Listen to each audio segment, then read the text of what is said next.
గవర్నమెంట్కి ఇవ్వడం జరుగుతుంది. ఖరీఫ్ సీజన్ ఈసారి మొదలైనప్పుడు ఇలా అంతకుముందు ఖరీఫ్ సీజన్ స్టార్ట్ కాకముందే గవర్నమెంట్ దీన్ని ఆలోచన చేసి 7 లక్షల మెట్రిక్ టన్ యూరియాని ఇక్కడ తెప్పించి పెట్టడం జరిగింది. ఈసారి అత్యధికంగా తెలంగాణలో ఎప్పుడు కూడా ఏని విధంగా ఈసారి పంటలు వేయడం జరిగింది. అందుకే యూరియా కొరత కొంచెం రావడం జరిగింది. అది కేవలం అంటే ఇది రాష్ట్ర ప్రభుత్వం కొరతగా చూపిస్తున్నారు. ఇది రాష్ట్ర ప్రభుత్వం కొరత కాదు, కేంద్రమే కావాల్సుకొని ఏదైతే నిష్పత్తిలో మాకు ఇలా యూరియా సప్లై చేయాలనో ఆ యూరియా సప్లై చేయకుండా దీన్ని కూడా రైతులతోటి ప్రభుత్వాన్ని బద్నాం చేసే విధంగా ఇలా రైతులతోటి కూడా రాజకీయం చేసే విధంగా ఇలా బీజేపీ ప్రభుత్వం ఇలా వ్యవహరిస్తుంది. వాస్తవంగా మీకు అందరికీ తెలుసు, సెంట్రల్ గవర్నమెంట్ నుంచి వచ్చే యూరియా అంతా కూడా మార్కెట్ గోదాంలోకి వెళ్తుంది. ఆ మార్కెట్ గోదాం నుంచి పిఏసీలకు, రైతు సంఘాలకు, అక్కడ నుంచి ఏవైతే మార్కెట్లో ఉన్న షాప్స్ రీటైల్ డీలర్స్కి ఇవ్వడం జరుగుతుంది 60-40 రేషియోలో. అవన్నీ కూడా సక్రమంగా జరుగుతున్నా కూడా ఇవాళ యూరియా కొరత ఉందని చెప్పి అంటే ఒక ఆర్టిఫిషియల్ స్కేర్సిటీ క్రియేట్ చేసి ఇవాళ బీజేపీ ప్రభుత్వం, కాంగ్రెస్ పార్టీ ఏది పని చేస్తలేదు రైతుల గురించి అని చెప్పడం జరుగుతుంది. కానీ నిరంతరం రైతుల కోసం కాంగ్రెస్ ప్రభుత్వం నిరంతరం రైతుల కోసం పోరాడుతుంది. యూరియా కొరత లేదు, ఇది ఆర్టిఫిషియల్ స్కేర్సిటీ. ఇవాళ ప్రతి ఒక్క దగ్గర కూడా యూరియా రావడం జరిగింది, ప్రతి ఒక్క షాపులలో కూడా యూరియా ఇవాళ సప్లై చేయడం జరుగుతుంది. వాస్తవంగా ఇవాళ యూరియా స్కేర్సిటీ ఉందని తెలిసి కూడా కొంతమంది యూరియా ఉన్నా కూడా రైతులు కొంత ఆందోళన చెందిన మాట వాస్తవమే. ఆ రైతులు ఆందోళన చెంది ఇంకా తొందరగా ఇంకా ముందు చల్లాల్సిన యూరియాను కూడా ఇప్పుడే ప్రొక్యూర్ చేసుకుందామని చెప్పి ఇది తీసుకొని వాళ్ళు అంతా కూడా రావడం జరుగుతుంది. కాబట్టి కొంచెం ఆందోళన రైతులు ఉన్నారు. వాస్తవంగా ప్రతి ఎకరానికి 2 సంచుల కంటే ఎక్కువ యూరియా కాదు. ఇలా రైతులు కూడా మనం అంతా కూడా పిఎస్సీల ద్వారా, తర్వాత అగ్రికల్చర్ ఆఫీసర్ల ద్వారా కూడా రైతులకు మేమంతా కూడా ట్రైనింగ్ ఇవ్వడం జరుగుతుంది. రైతులకు కూడా 2 ఏకర్స్ కంటే ఎక్కువ వేస్తే కూడా దాని సాయిల్ కూడా ఇబ్బందికరంగా మారుతుంది, అదేవిధంగా నష్టం కూడా జరుగుతుంది అని చెప్పి ఇలా చెప్పడం జరుగుతుంది. యూరియా సంక్షోభం లేదు. మేమంతా కూడా ఇలా ఆల్రెడీ మాకు రావాల్సిన కోటా చాలా ఉంది. ఆ సెంట్రల్ గవర్నమెంట్ రిలీజ్ చేసలేదు. అయినా కూడా మేము ఇలా ప్రత్యేక రేక్స్ పంపించి అవన్నీ కూడా ఇలా యూరియా సప్లై తీసుకొస్తున్నాం.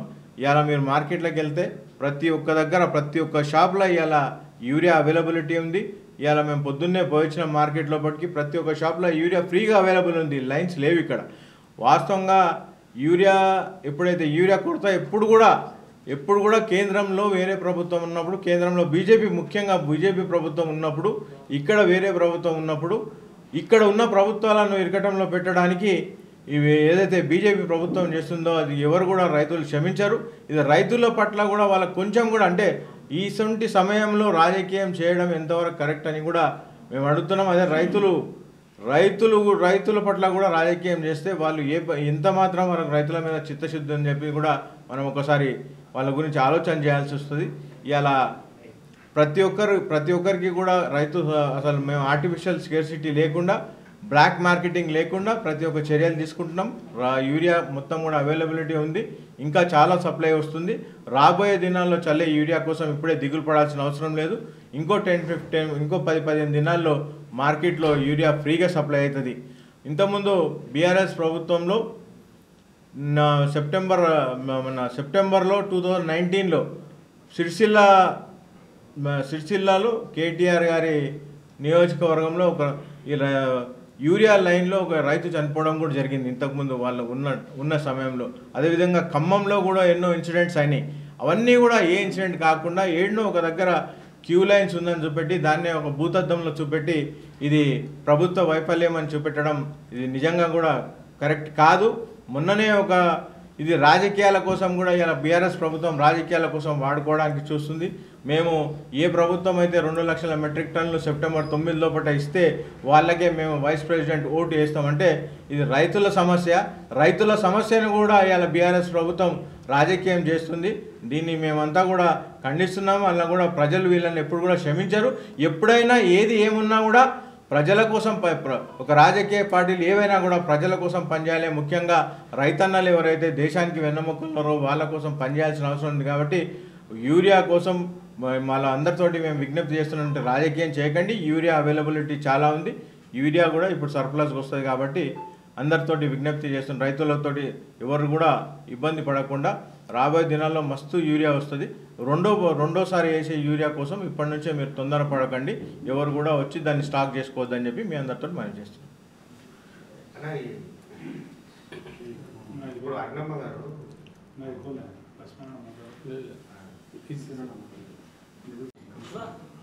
నమస్కారం తెలియజేస్తూ ఈరోజు నాతో పాటు ప్రెస్ మీట్లో పాల్గొన్న కాంగ్రెస్ పార్టీ ప్రధాన కార్యదర్శి సంజీవ్ గారు, మూడా చైర్మన్ లక్ష్మణ్ గారు, గ్రంథాలయ చైర్మన్ నరసింహారెడ్డి గారు మరియు జిల్లా జనరల్ సెక్రటరీ అయిన సిరాజ్ గారు, కాంగ్రెస్ పార్టీ సీనియర్ నాయకులైన బెన్హర్ గారు మరియు సుధాకర్ రెడ్డి గారు, గోవింద్ గారు, ముందుగా మాజీ ముఖ్యమంత్రి వర్యులు వైఎస్ రాజశేఖర్ రెడ్డి గారి వర్ధంతి సందర్భంగా వారికి నివాళులు అర్పించుకుంటూ ఈ యొక్క ప్రెస్ మీట్ని ప్రారంభం చేసుకుందాం. ముఖ్యంగా అన్న చెప్పినట్టు 2 అంశాలు. ఈరోజు యూరియా లేదు అని చెప్పి ప్రజలను, రైతులను ఒక దిగ్భ్రాంతులకు గురి చేస్తుంది ఈ బీఆర్ఎస్ పార్టీ. మన రాష్ట్రానికి ఈ ఖరీఫ్ పండుగ సంబంధించి 9.8 అంటే 9.8 లక్షల మెట్రిక్ టన్నుల రిక్వైర్మెంట్ మన రాష్ట్రానికి ఉన్నది. కానీ కేంద్ర ప్రభుత్వం నుంచి మనకు కేవలము 4.2 లక్షల మెట్రిక్ టన్నులు రావడం జరిగింది.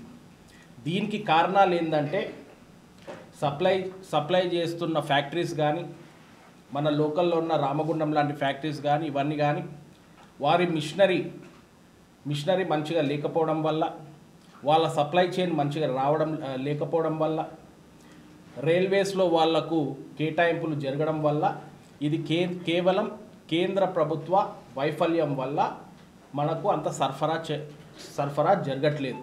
అయినప్పటికీ మన ఒక రాష్ట్ర ముఖ్యమంత్రి వర్యులు రేవంత్ రెడ్డి గారు ఎన్ని విధాలుగైనా ఈ యొక్క యూరియాని మనం తేవాలి, తెచ్చి కూడా రైతులకు అందుబాటులో చేయాలి. ఈరోజు ఒక 45 kgs బ్యాగు 267 రూపీస్గా మనకు సబ్సిడీ రేట్లలో ఈరోజు అందుబాటులో ఉంది. దీన్ని ఇదే విధంగా రైతులకు అందజేయాలి అని చెప్పి అన్ని రకాలుగా ప్రయత్నం చేస్తున్నారు మన రాష్ట్ర ముఖ్యమంత్రి వర్యులు రేవంత్ రెడ్డి గారు. కానీ ఈ యొక్క ప్రతిపక్ష నాయకులు ఒక బోగస్గా షట్టర్లు తెరవకముందే రైతులను ప్రోత్సహించి, రైతులని ఉద్వేగానికి గురి చేసి, వాళ్ళని కొంచెము భయభ్రాంతులు గురి చేసి మీడియాలలో హల్చల్ చేసే విధంగా వాళ్ళు ప్రయత్నం చేస్తున్నారు. ఖచ్చితంగా ఇలాంటివి ప్రజలు గమనించాలి, కొన్ని వాస్తవాలు తెలుసుకోవాలి. మన ప్రభుత్వము అన్ని విధాలుగా ఈ యూరియాని రైతులకు అందజేసే విధంగా పనిచేస్తుంది. రోజు అసెంబ్లీ బయట ప్లకార్డులు పట్టుకొని ధర్నాలు చేసుకొని 10 సంవత్సరాలు వాళ్ళు గవర్నమెంట్లో ఉన్నారు. వాళ్ళకు తెలుసు ఏ విధంగా కేంద్ర ప్రభుత్వము ఈ యూరియా సరఫరాని నిర్లక్ష్యం చేస్తుందని. వాళ్ళకు అన్నీ తెలిసి కూడా ఈరోజు కాంగ్రెస్ పార్టీ మీద ఏ విధంగా బట్టగాల్చి మీదేయాలన్న విధంగా వాళ్ళొక వైఖరి. ఇప్పుడు పోతే రెండో అంశం, నిన్ననే మనం చూసినాం అసెంబ్లీలో రాత్రి 1:30 గంట వరకు కాళేశ్వరం ప్రాజెక్టు మీద పీసీ ఘోష్ గారు ఇచ్చిన 650 పేజీల నివేదికను ఏ విధంగా అయితే కాళేశ్వరం ప్రాజెక్టులో అవకతవకలు, అవినీతి జరిగింది అనే దాని మీద ఈ యొక్క కమిషన్ నీట్గా ఒక రిపోర్ట్ ఇవ్వడం జరిగింది. దీంట్లో ఏ విధంగా 30,000 కోట్లకే కాళేశ్వరం ప్రాజెక్టు ఉన్నది, 1,20,000 కోట్ల వరకు దీన్ని పెంచినరో, ఏ విధంగా అవినీతి పాల్పడ్డారో మన కళ్ళ ముందల తెలుస్తుంది. దీన్ని మళ్ళా కొత్తగా కవిత గారు ఓపెన్గా కవిత గారు చెప్పిందే ఇప్పుడు గవర్నమెంటో లేకపోతే పోలీస్ వాళ్ళు లేకపోతే సిట్టో లేకపోతే రేపొద్దున సిబిఐ ఎంక్వైరీ అన్నారు. ఆమె చెప్పిన మాటలే సుమోటాగా తీసుకొని హరీష్ రావు గారిని మరి ఆ సంతోష్ గారిని విచారణ చేస్తే అసలు డొంక బయటకు వస్తుందని చెప్పి మనం గమనించాల్సిన అవసరం ఉంది. అంటే ఆనాడు ముఖ్యమంత్రి కేసీఆర్ గారు చెప్పందే ఒక ఇరిగేషన్ మంత్రి లేకపోతే ఒక రాజ్యసభ సభ్యుడు ఇవన్నీ పనులు చేయగలడా? ఆయన చెప్పందే ఏ కాంట్రాక్టర్స్కి ఒక కమిషన్ల ద్వారానో లేకపోతే వాళ్ళకు వర్క్స్ ద్వారానో వాళ్ళకి ఇవన్నీ ముందలకు పోవా? ఒకసారి ఆలోచన చేయాల్సిన అవసరం ఉంది. ఇప్పుడు ఏమంటున్నారు, కేసీఆర్ గారికి ఏం సంబంధం లేదు, వీళ్ళిద్దరు చేసిన అవినీతి వల్లనే మా నాయనను అనవసరంగా బద్నాం లేపుతున్నారు అని అంట. అరే ప్రజలు చూస్తున్నారు, ఇది కేవలము ఇదంతా కవిత గారి కొత్త దుకాణం ఎట్లా నడుపుకోవాలి, ఆమె మనుగడ ఆ పార్టీలో లేదు కాబట్టి ఆమె ఎట్లా ఎస్టాబ్లిష్ కావాలి అనే విధంగా ఈరోజు ముందరకు పోతున్నది. ప్రజలు గమనిస్తూనే ఉన్నారు. అంటే ఈ 10 సంవత్సరాలు ఆమె ప్రభుత్వంలో లేదా? ఈ 10 సంవత్సరాలు ఆమె ఎంపీ ఎమ్మెల్సీగా లేదా? ఈ 10 సంవత్సరాలు ఆడ జరిగే విషయాలు మరి ఆ రోజు మాట్లాడని మాటలు ఈరోజు ఎందుకు బయటకు వస్తున్నాయి? ఎందుకంటే వాళ్ళ గవర్నమెంట్ లేదు, వాళ్ళకి పవర్ లేదు కాబట్టి. తెలంగాణ కేసీఆర్ మీద ఇన్ని విమర్శలు చేస్తుంటే తెలంగాణ బగ్గుమనాలంట. తెలంగాణ ఖచ్చితంగా బగ్గుమంటది. ఎప్పుడు తెలుసా?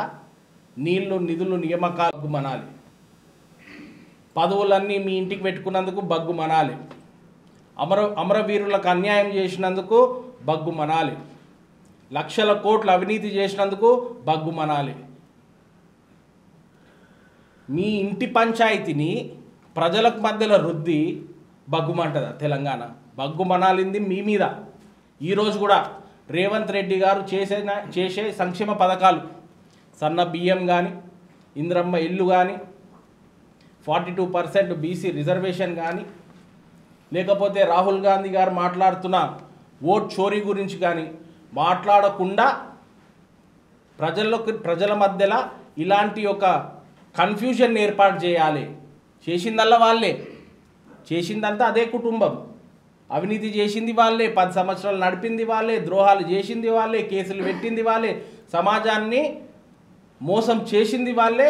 కానీ జరిగే మంచి పనులు మాత్రం మళ్ళీ మాట్లాడుకోవద్దు. అసెంబ్లీలో జరిగే తీర్మానాలు కానీ, అసెంబ్లీలో జరిగే ప్రజా శ్రేయస్సు కోసం, ప్రజల కోసం పనిచేసే ప్రభుత్వాన్ని, ప్రజా పాలనలు చేసే రేవంత్ రెడ్డి గారు చేసే ప్రజా పాలన గారి గురించి ఎవ్వరు మాట్లాడుకోవద్దు. ఎంతసేపు వీళ్ళ గోలనే, వీళ్ళ మధ్యలోనే, వీళ్ళ చుట్టే మీడియా తిరగాలి అనే ఆలోచనలతోటి కొత్త రకాలుగా, ఒకరోజు కేటీఆర్ కవిత గొడవనంట, ఒకరోజు హరీష్ రావు కేసీఆర్ గొడవనంట, ఎంతసేపు వాళ్ళ చుట్టే మీడియా తిరిగే విధంగా ఈ యొక్క బీఆర్ఎస్ పార్టీ వైఖరి ఉందని చెప్పి మీకు తెలియజేస్తున్నా. ప్రజలారా, పాలమూరులో కానీ, తెలంగాణ రాష్ట్రంలో కానీ ఈ యొక్క బీఆర్ఎస్కి ఇంకా ఫ్యూచర్ లేదు. ఎందుకంటే ఈ ఒక్కటే కాళేశ్వరం అనేది కాదు, గొర్రెల పంపిణీ అనే స్కాము, చెట్ల పంపిణీ అనే స్కాము, తర్వాత రకరకాలుగా కేసీఆర్ కిట్లు అని చెప్పి స్కాము, 10 రూపాయలకు పోయేది 1000 రూపాయలకు ఎట్లా చేయాలి, క్లియర్గా మనమే చూస్తున్నాము ఏ విధంగా అవినీతి జరిగిందో. ఎందుకంటే పోయిన ఎలక్షన్స్లలో బీఆర్ఎస్ పార్టీకి వచ్చిన ఎలక్ట్రల్ బాండ్స్ గురించి మీరు ఒకసారి ఆలోచన చేయండి. 100 కోట్లు 1000 కోట్లు వాళ్ళకు ఎలక్ట్రల్ బాండ్స్ ఎట్లా వచ్చింటాయి, ఎందుకు వచ్చింటాయి? ఇవ్వాల్సిన అవసరం ఏముంది కంపెనీలకు? ఎందుకంటే ఈ జరిగిన అవినీతిని వాళ్ళు ఆ విధంగా డొనేషన్స్ కింద వాళ్ళు ఆ విధంగా తీసుకొని పార్టీలో ఒక ఫండ్ ఏర్పడ్డది.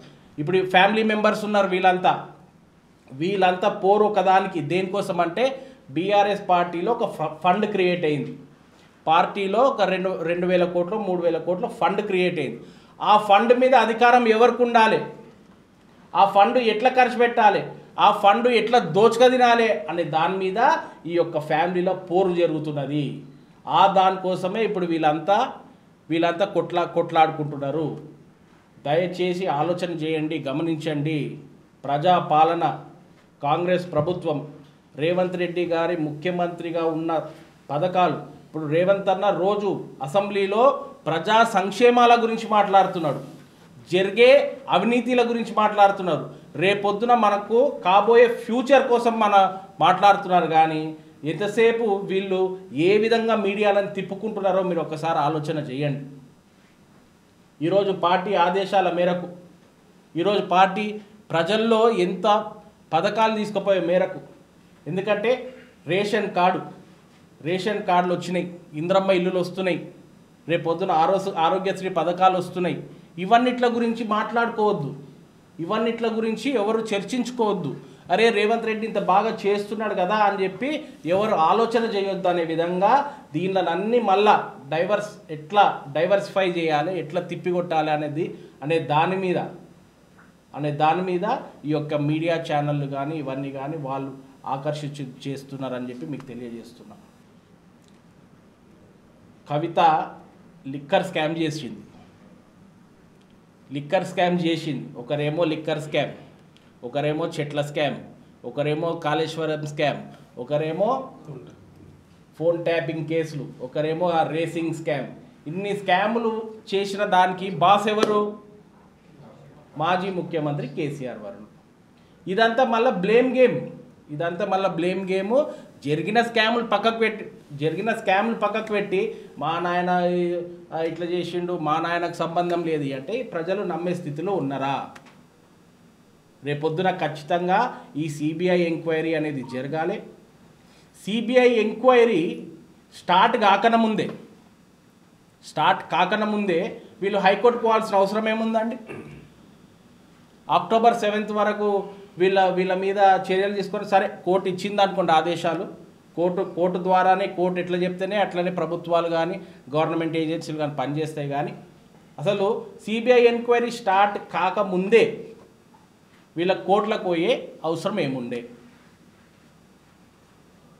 ఒకసారి ఆలోచన చేయాలి. అంటే అవినీతి జరిగిందని చెప్పి స్పష్టంగా రాష్ట్ర ప్రజలకు తెలుస్తుంది. గత 5 సంవత్సరాల నుంచి బీజేపీ గవర్నమెంట్ కూడా, కేంద్ర ప్రభుత్వం కూడా ఏమంటుంది? కాళేశ్వరాన్ని ఒక ఏటీఎంగా మార్చుకున్నారు, కాళేశ్వరాన్ని నుంచి ఎన్నో కమిషన్లు తింటుండ్రు అని చెప్పి కేంద్ర ప్రభుత్వం కూడా ఎన్నో విమర్శలు చేయడం జరిగింది. స్వయాన మోడీ గారు, స్వయాన నడ్డా గారు, స్వయాన కిషన్ రెడ్డి గారు, బండి సంజయ్ గారు ఈ యొక్క మాటలు చెప్పడం జరిగింది. ఈరోజు రేవంత్ రెడ్డి గారు తలుసుకుంటే పీసీ ఘోష్ గారి కమిషన్ ద్వారా వాళ్ళ మీద సిట్ కానీ లేకపోతే మన రాష్ట్ర సంస్థలను వాడి వాళ్ళని విచారణకు పిలవడము, అరెస్టు చేయడము చేసిండొచ్చు. కానీ ఇవన్నీ కాదు, ఇంకా పగడ్బందీగా కరెక్ట్ వివరాలు ఇంకా బయటికి రావాలి. కేంద్రం కూడా ఈ యొక్క కమిషన్ ఒక 650 పేజీలను చదవాలి, వాళ్ళు కూడా విచారణ చేయాలి. మళ్ళీ రేపొద్దున అనవసరంగా కక్షపూర్విత రాజకీయాలు మేము చేస్తున్నామని చెప్పి రావద్దు. ప్రజల సొమ్మును దోచుకున్నారు వీళ్ళు, ప్రజల ఆస్తులను దోచుకున్నారు వీళ్ళు, ప్రజలను ఇబ్బంది పెట్టినారు వీళ్ళు, ప్రజాస్వామ్యాన్ని దెబ్బతీసే విధంగా వీళ్ళు వ్యవహరించారు ఈ 10 సంవత్సరాలు. కాబట్టి కేంద్రం కోర్టులో బాల్ వేయడం జరిగింది. ఇప్పుడు సిబిఐ ఎంక్వైరీ జరగాలి. ఇవన్నీ దీంతో పాటు ప్రతి కేసీఆర్ ఉండని, వాళ్ళ కుటుంబం ఉండని, ఇప్పుడు నాకు మా నాయనకు సంబంధం లేదు అని చెప్పి అనే కవిత కానీ, నాకు తెలిసైతే ఇదంతా కూడా కేసీఆర్ ఆడే గేమ్ అనే అనిపిస్తుంది నాకు.